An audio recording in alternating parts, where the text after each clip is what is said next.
Tissue. আমরা 5 থেকে 6টি বড় বিস্ফোরণের শব্দ শুনেছি। খুব আতঙ্কে আছি। আমাদের এলাকাটি খালি করতে বলা হয়েছে।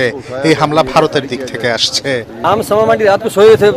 আমরা যখন ঘুমাচ্ছিলাম তখন প্রচন্ড গোলাগুলির শব্দ শুনতে পাই।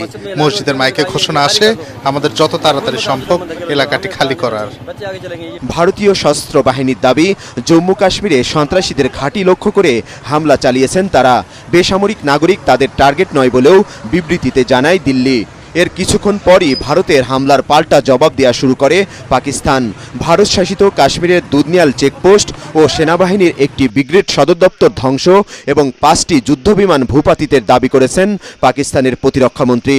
ভারতীয় কয়েকজন সেনাকে যুদ্ধবন্দী হিসেবে আটকের দাবিও করেছেন তিনি। নিরাপত্তা প্রস্তুতি হিসেবে পাঞ্জাবে জারি করা হয়েছে জরুরি অবস্থা।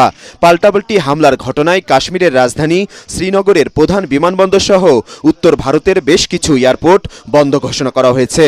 আতঙ্ক ছড়িয়ে পড়েছে যাত্রীদের মধ্যে।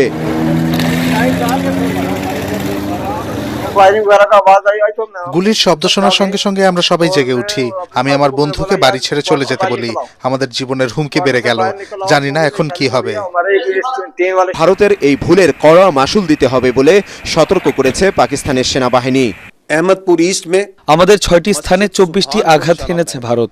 এতে 8 পাকিস্তানি শহীদ ও 35 জন আহত হয়েছেন। কোটলিতে একটি মসজিদেও হামলা করেছে তারা। দিল্লিকে এর খারাপ পরিণতি ভোগ করতে হবে। পাল্টাপাল্টি হুমকি ও গোলাগুলির উত্তেজনার মধ্যে পারমাণবিক শক্তিধর দেশ দুটির মধ্যে যুদ্ধ শুরু হওয়ায় ভারত পাকিস্তানের মানুষের মধ্যেও বিরাজ করছে উদ্বেগ, আতঙ্ক। অস্থিরতা দেখা দিচ্ছে প্রতিবেশী দেশগুলোতেও। তবে জানমালের নিরাপত্তা, ক্ষয়ক্ষতি ও শান্তি প্রতিষ্ঠার স্বার্থে আলোচনার মাধ্যমে দ্রুত সংঘাত বন্ধের প্রত্যাশা উভয় দেশের নাগরিকদের। শরীফুল ইসলাম, এটিএন বাংলা।